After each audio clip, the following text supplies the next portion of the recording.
Saya rasa itu Bu lebih lepas karena kan Bu udah beberapa kali juga kan Bu ada masukan-masukan di siklus-siklus sebelumnya yang saya terapkan di siklus kelima ini Bu, dari penggunaan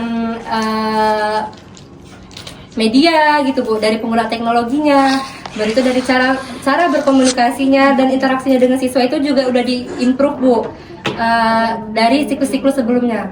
Itu kenapa, bisa dijelaskan? Bagaimana bisa diimprove gitu ya Bu? Nah karena kan setelah melakukan siklus yang sebelum-sebelumnya itu kan Bu ada refleksi. Nah dari refleksi itu saya lihat apa yang kurang ya pada siklus kali ini dan saya terapkan di siklus selanjutnya gitu Bu. Saya isi kekurangan itu di siklus selanjutnya, yaitu siklus kelima ini Bu. Oke, gimana, apa nih kan kita ada perubahan kan? Yang kemarin secara mandiri, sekarang secara berkelompok. Ada nggak perbedaannya? Sangat ada Bu perbedaannya karena ketika di siklus sebelumnya itu kan mandiri itu Bu lebih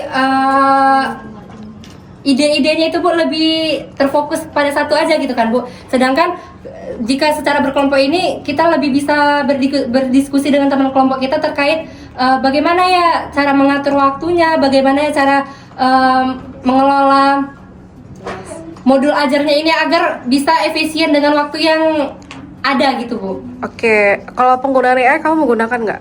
Penggunaan AI dalam pembuatan modulnya itu Bu, ada di-improve menggunakan AI itu seperti kayak melihat bagaimana cara-cara yang dapat dilakukan aja Bu dalam pengajaran gitu Bu. Oke, gimana menurut kamu setelah penggunaan AI? Apakah sangat membantu? Apanya yang membantu kira-kira? Sangat membantu Bu, karena kan dengan ide-ide yang kita sendiri itu kan ada kayak terbatas gitu kan Bu. Nah tidak terpikirkan, tetapi jika kita lemparkan ke AI gitu, kita selaraskan gitu kan Bu dengan AI, oh ternyata bisa seperti ini juga ya, lebih membantu dalam improve kita gitu sih Bu. Oke, baik. Tema ini saya lebih enjoy, karena sudah memahami materinya Bu, terus udah berulang-ulang juga kan Bu untuk mengajar di depan kelas, udah lebih pede lagi Bu, udah nggak ada kayak takut canggung atau gimana gitu Bu, udah kayak berjalan dengan realitanya gitu Bu.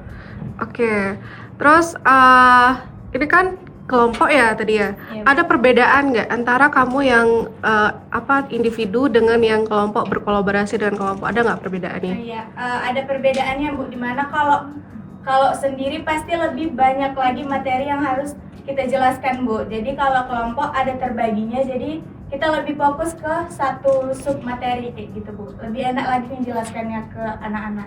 Ya kamu lakukan di kolaboratif kelompok itu apa? Yang saya lakukan pada kolaboratif kelompok itu dimana kami melakukan diskusi tentang modul dan diskusi tentang LKPD Bu, untuk memisahkan antara subbab 1 ke subbab 2 nya Bu, agar subbab 1 sama subbab 2 itu nyambung gitu Bu. Oke, ide SDGs-nya kamu dapat dari mana? Oke, kalau ide SDGs-nya saya dapat dari pengalaman di kehidupan sehari-hari, sama ada menggunakan AI untuk mengembangkan dari pengalaman-pengalaman saya itu Bu. Oke, baik.